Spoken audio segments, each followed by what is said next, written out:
Centering elements used to be one of CSS's most infamous headaches.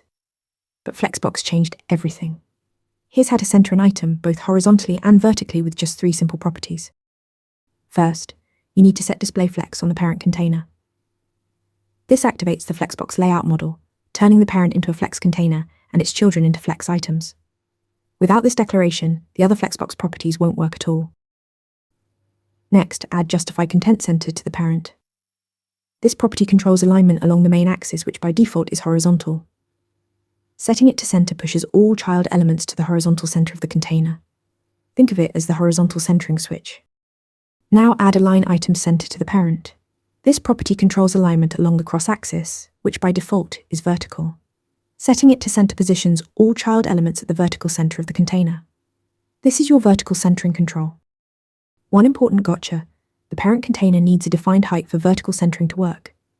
If the parent has no height or collapses to its content, there's no vertical space to center within. Set a specific height or use viewport units like 100 viewport height. That's it.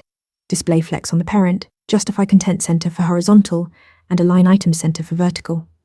3 properties, perfect centering. Practice this in your next project and subscribe for more CSS fundamentals. Want to get better at answering questions like this? With Interview Mentor, you practice real interview questions out loud. You get personalized feedback and a grade on every answer, and you can track your improvement over time.